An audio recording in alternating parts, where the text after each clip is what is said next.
The Antarctic, a continent of ice and snow. It stretches for millions of square miles. It is a place of breathtaking beauty. Here, the silence is profound. It is broken only by the wind or the crack of a glacier carving into the sea. Beneath these frozen waters, life thrives. Majestic whales journey here. They come to feed in the rich, cold currents. For centuries, this remote wilderness was a sanctuary, a place largely untouched by human hands. But this icy paradise has a hidden history. It has been a battleground.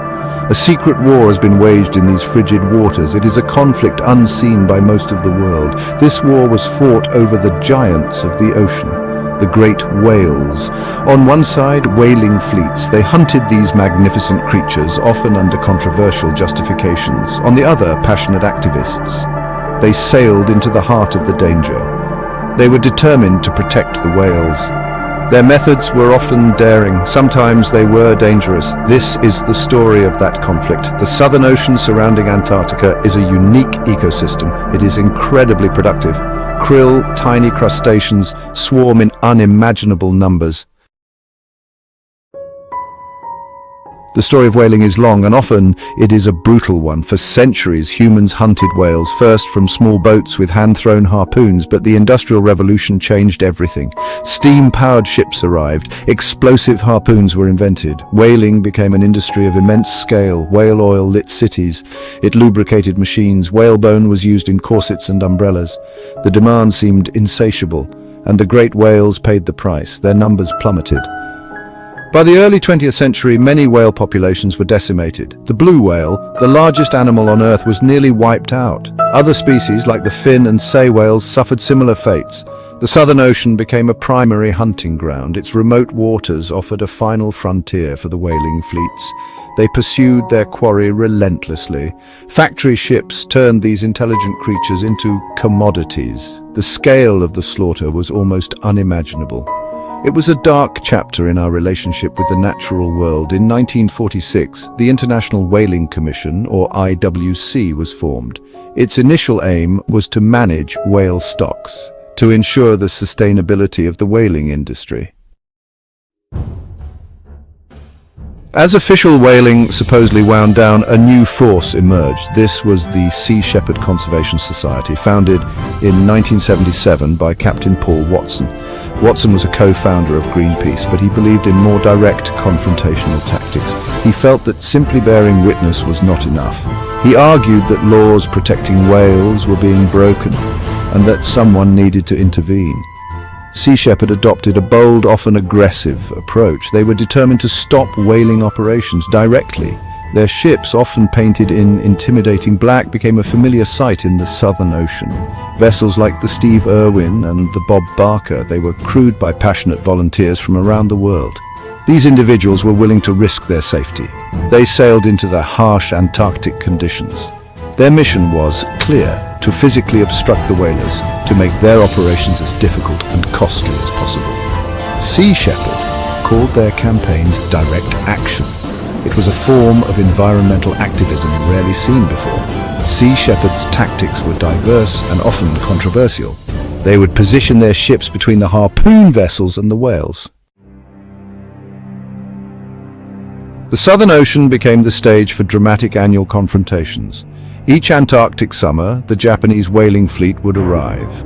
And each summer, Sea Shepherd ships would be there to meet them. What followed were often described as whale wars. These were not battles with guns and bullets, but they were intense, and they were dangerous. The vast icy wilderness added another layer of peril. Ships maneuvered precariously close to each other amidst icebergs and freezing gales. The stakes were incredibly high. The Japanese fleet typically consisted of a large factory ship, the Nishin Maru. This was where the caught whales were processed. It was accompanied by several smaller, faster harpoon vessels, and sometimes security ships. Sea Shepherd's strategy was to locate the factory ship. They knew that if the Nishin Maru could not operate, the entire fleet would be crippled. They used helicopters and drones for reconnaissance. They engaged in long pursuits across the freezing ocean. Often these chases lasted for days, even weeks. It was a relentless game of cat and mouse. The confrontations themselves were often chaotic. Water cannons were fired by both sides. Sea Shepherd activists in small inflatable boats would try to place themselves in the line of fire to protect the whales. The Japanese whalers, in turn, accused Sea Shepherd of ramming their vessels and of endangering their crews. There were collisions. The sinking of the Sea Shepherd vessel Adi Gill in 2010 was a particularly dramatic incident. Section 5. The Scales of Justice. Whales in the World Court. While battles raged on the icy seas, another front opened. This was in the realm of international law. Frustration grew over Japan's continued scientific whaling. Many argued it clearly violated the spirit, if not the letter, of the IWC moratorium. Australia, a strong opponent of whaling, decided to take action.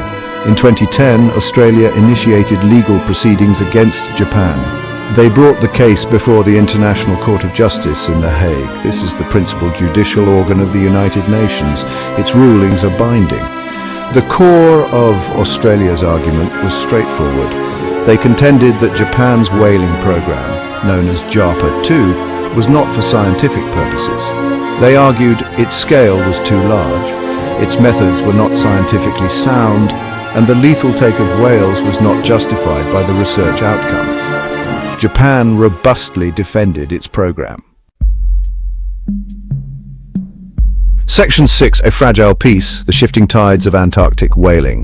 The peace that followed the ICJ ruling was, unfortunately, short-lived.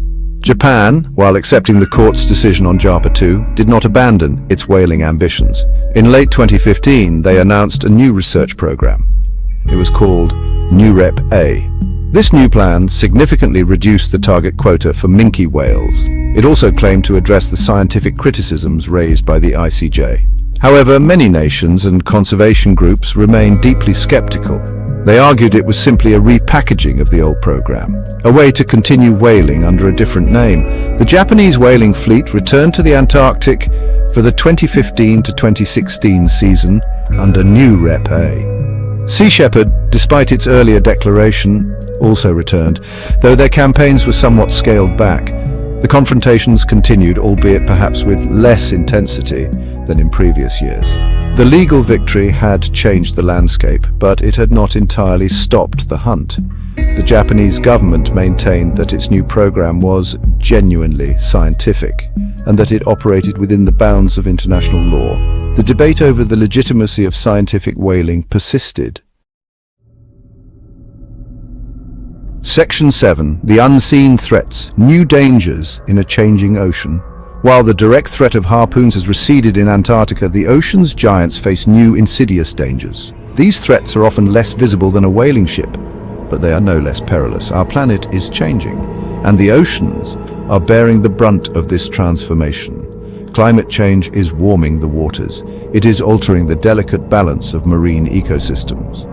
The ice, so crucial to Antarctic life, is melting at an alarming rate. This has profound implications for the creatures that depend on it. The warming waters affect the distribution and abundance of krill, that tiny crustacean which forms the cornerstone of the Antarctic food web. Fewer krill means less food for whales, seals, and penguins.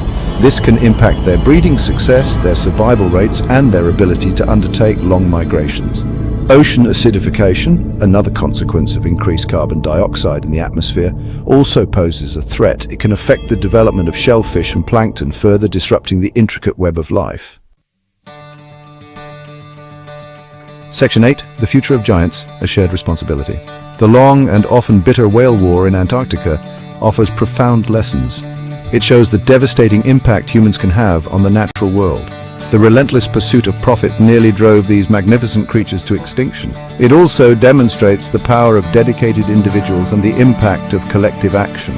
The activists who sailed into the frozen south, the lawyers who fought in international courts, and the public who raised their voices. Together they helped change the course of history for Antarctic whales. Their efforts made a difference. The cessation of whaling in the Southern Ocean Whale Sanctuary is a victory, a testament to decades of struggle. We see signs of hope. Humpback whale populations, once critically endangered, are making a remarkable comeback in many areas. Other species are slowly recovering too, but this progress is fragile.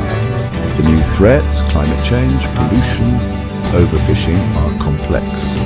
They are interconnected, they require a different kind of response. A response built on global cooperation, on scientific understanding, and on a fundamental shift in our relationship with the oceans. The future of the great whales, and indeed all marine life, depends on us. It depends on the choices we make today. We must reduce our carbon footprint,